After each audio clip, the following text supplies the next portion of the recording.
Un día un legista le pregunta a Jesús qué ha de hacer para heredar la vida eterna. Él mismo, como doctor de la ley, conoce la respuesta, pero quiere ver qué dice Jesús al respecto. Jesús entonces le remite simplemente a la Escritura. ¿Qué está escrito en la ley?, le pregunta. El legista responde: amarás al Señor tu Dios con todo tu corazón, con toda tu alma, con todas tus fuerzas y con toda tu mente, y a tu prójimo como a ti mismo. Jesús le responde que ha respondido bien, pero el escriba insiste: ¿y quién es mi prójimo? La pregunta no es casual, lo sigue poniendo a prueba porque era un tema muy discutido en las escuelas judías.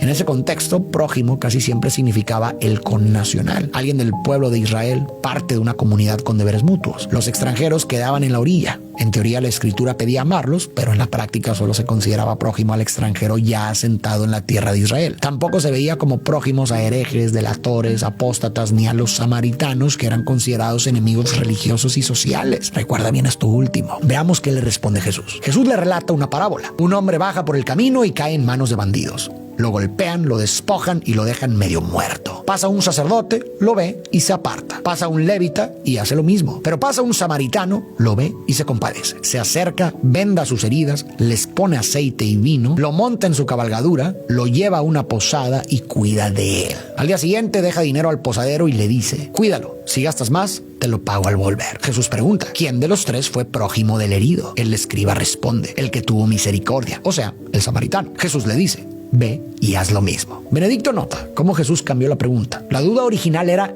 ¿quién es mi prójimo? Pero Jesús la volteó: ¿quién fue prójimo del herido? No es que primero alguien sea nuestro prójimo y luego decidamos ayudar. Es al revés. Cuando vemos a alguien necesitado y nos dejamos tocar, ahí nace el prójimo. El samaritano no se preguntó si el herido entraba o no en su lista. Simplemente se conmovió y actuó. Así se hizo prójimo. Ser prójimo no depende de quién sea el otro, si se parece a mí, si piensa como yo, si me cae bien o comparte mis valores. Eso es lo fácil. Depende de lo que hacemos cuando nos cruzamos con alguien que necesita ayuda, sea quien sea. El amor al prójimo del que habla Jesús implica lo que hizo el samaritano: detenernos donde estamos, ser humanos donde nos toca y no cerrar los ojos ante la persona concreta que encontramos en el camino. Y como Jesús enseña que no hay mandamiento más grande que amar a Dios sobre todas las cosas y al prójimo como a uno mismo, quiero detenerme en este segundo, porque lo que hemos escuchado describe un amor verdaderamente radical. Después de escuchar eso de amar y hacer el bien a quien nos hace mal, inevitablemente surge la duda: ¿de verdad tendríamos que vivir así? Más aún, ¿es siquiera posible? A primera vista, este mandato parece absurdo. ¿Cómo se supone que ame a mi enemigo, al que me odia, al que me maldice, al que me hizo daño de verdad? ¿Por qué habría de hacerlo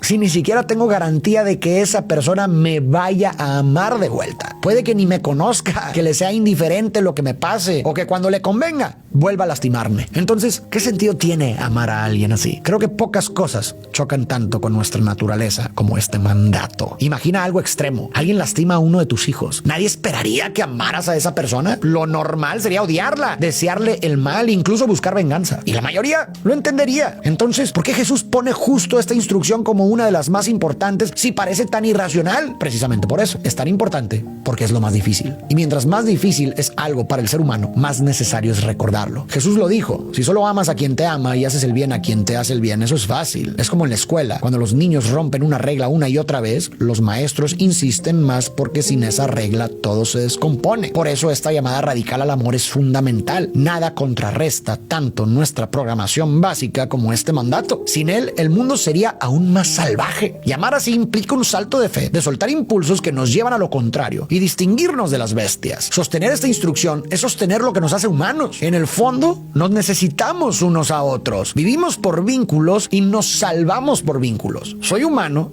y nada humano me es ajeno. Y hoy esta instrucción se siente especialmente urgente. En un mundo donde el yo va primero, yo antes que todo, y donde cada vez nos alejamos más del otro, pasamos de largo su dolor, nos encerramos en burbujas y justificamos el desprecio por diferencias ideológicas o culturales, reivindicar el amor al prójimo se vuelve imprescindible. Lo paradójico es que la filosofía de Jesús es clarísima en esto, y aún así hay quien dice seguirlo, hablar en su nombre e incluso defenderlo, pero vive al revés: juzga, excluye, odia y humilla. El amor del que habla Jesús no es un discurso, es una práctica.